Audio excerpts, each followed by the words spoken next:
Welcome to సమస్య ఇక్కడ పరిష్కారం ఇక్కడ కార్యక్రమానికి ఇప్పుడు మనం ఉప్పల్ నియోజకవర్గంలోని నాచారం డివిజన్ వెజిటబుల్ మార్కెట్లో ఉన్నాము. ఇక్కడ సమస్యలు చాలా ఉన్నాయండి. స్థానిక కార్పొరేటర్ 10 సంవత్సరాలు గడిచిన 2 సార్లు కార్పొరేటర్ అయినా సమస్యలు తీర్చలేకపోయారు. సమస్యలు సృష్టించారు.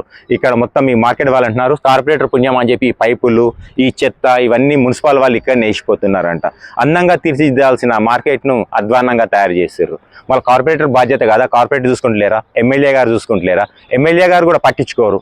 ఎమ్మెల్యే గారు కానీ కార్పొరేటర్ కానీ ఇటీవల ఏమైందంటే వాళ్ళకి ఏమంటే కోపం వస్తుంది, బూతులు తిట్టేస్తారు. ఆ మధ్యలో ఎమ్మెల్యే గారు బూతు పురాణం స్టార్ట్ చేసారు. అది పెద్ద మీడియాలో వైరల్ అయింది. నిన్న మొన్న మన కార్పొరేటర్ గారి హస్బెండ్ అతను కూడా మొత్తం బూతులు స్టార్ట్ చేసేసిండు. ఇది అభివృద్ధి చేయమని కోరుకుంటున్నారు. ప్రతిపక్షాలు కానీ ప్రజలు కానీ అభివృద్ధి చేయాలి అంటారు. ఇదేం లేదు, మీ పేరు చెప్పేస్తున్నారంటే వీళ్ళందరూ ఇక్కడ వీళ్ళే చెప్తున్నారు మొత్తం ఈ పైపులు అనేది మీరు చూసుకోవాల్సిన బాధ్యత. ఇంకోటి ఏం తెలుసా, ఇక్కడ ఉన్న వాళ్ళకు పబ్లిక్ కానీ ఇంట్లో మార్కెట్లో ఉన్న మహిళలకు కానీ పిల్లలకు కానీ ఎట్లా పోతారంటే టాయిలెట్ ఒకసారి టాయిలెట్ పరిస్థితి చూడండి ఎంత అధ్వానంగా ఉంది. మీరైతే పోతారా? మనమైతే పోతామా? పోం కదా.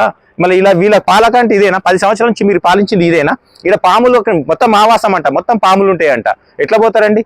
పాములు ఉంటాయి, ఇవన్నీ ఉంటాయని వాళ్ళు భయపడుతున్నారు, పబ్లిక్ భయపడుతున్నారు. మీరు చేయాల్సిన అభివృద్ధి ఇదేనా? కార్పొరేటర్ గారికి అంటే కోపం.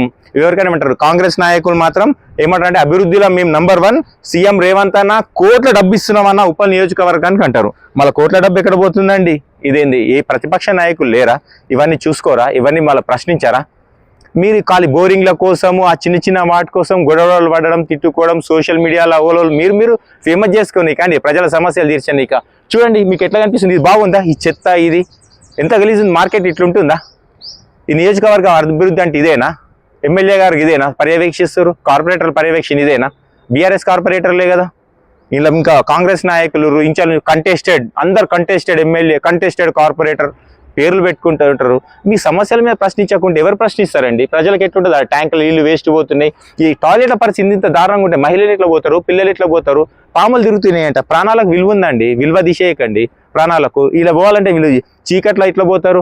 దాంతో బస్తీ దవాఖానా ఉంది. పేషెంట్లు ఎక్కడ పోతారు? డాక్టర్లు ఎక్కడ పోతారు? నర్సులు ఎక్కడ పోతారు? ఈ సమస్యలు తీర్చాల్సింది ఎవరు? కార్పొరేటర్ కాదా? ఎమ్మెల్యే కాదా? ప్రశ్నించాల్సిన ప్రతిపక్షాలు కాదా?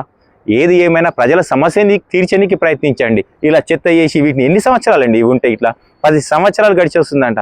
కార్పొరేటర్ గారు ఇప్పటికైనా మీరు స్పందించి, ఎమ్మెల్యే గారు కూడా స్పందించి ఈ సమస్యని వెంటనే తీర్చి నలుగురి ప్రజలకు ఇబ్బంది కలగకుండా చూడాలని ఆశిస్తున్నాం.